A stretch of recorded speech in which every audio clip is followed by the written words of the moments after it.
Cher univers, le monde touche à sa fin.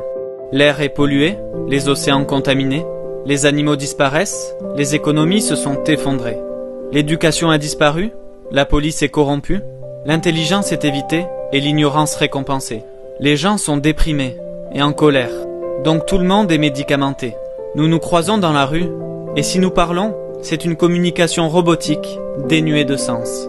Mon univers, je vis dans un monde où les gens préfèrent avoir 15 secondes de gloire plutôt que toute une vie de sens et de but. Les écoles privilégient la compétition à la coopération. Les notes déterminent si tu es une bonne personne ou si tu ne l'es pas. Notre gouvernement construit 2 fois plus de prisons qu'il y a 10 ans, mais elles restent toujours pleines à craquer. Aujourd'hui, il est plus facile de trouver un Big Mac qu'une simple pomme. Et quand vous trouvez la pomme, elle a été génétiquement transformée. Les présidents mentent, les politiciens nous trompent et on ne s'en rend même pas compte. La religion est toujours un problème. Mais comment leur faire comprendre, mon univers, qu'un Dieu partageant la violence ne peut exister? Si Dieu existe, il est tout aimant.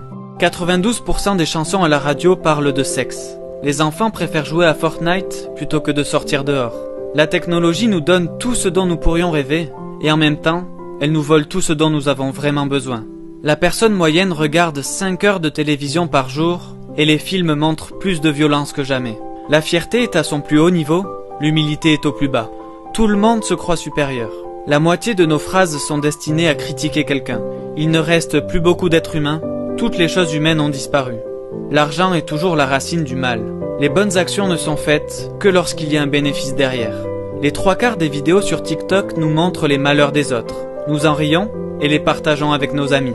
Nos modèles d'aujourd'hui auraient été des exemples de ce qu'il ne fallait pas il y a 60 ans. Les entreprises investissent des millions de dollars pour embaucher des spécialistes qui vont convaincre les filles qu'elles ont besoin de maquillage pour être belles, ce qui réduit en permanence leur estime de soi, car elles ne seront jamais assez jolies pour répondre à ces normes impossibles. Les entreprises nous disent achetez, achetez, achetez, obtenez ceci, obtenez cela. Vous devez suivre, vous devez acheter le dernier iPhone, vous devez vous intégrer, cela vous rendra heureux. Oui, peut-être, mais pas pour très longtemps. Alors mon univers, que pouvons-nous faire face à toute cette folie? Je pense que nous pouvons aimer, cette force que tu nous as donnée et auquel tu tiens tant. Et ne t'inquiète pas, je ne parle pas de l'amour que nous entendons dans notre chanson préférée. Je parle du vrai amour, l'amour pur de tout ce qui nous entoure, l'amour sans bornes, sans limite. Aimer du moment où nous nous réveillons jusqu'au moment où nous nous couchons. Mais comment convaincre les gens d'aimer? Peut-être devons-nous faire des actes de gentillesse, parce que c'est contagieux? Peut-être devons-nous montrer un peu plus de compassion que d'habitude?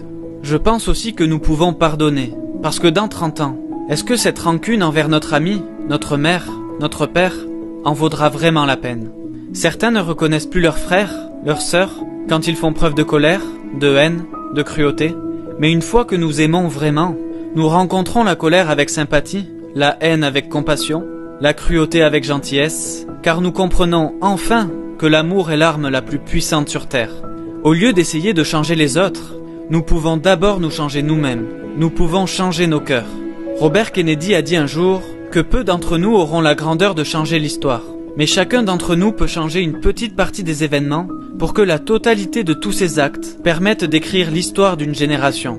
Alors oui, le monde touche à sa fin, mais le chemin d'un nouveau départ commence en nous.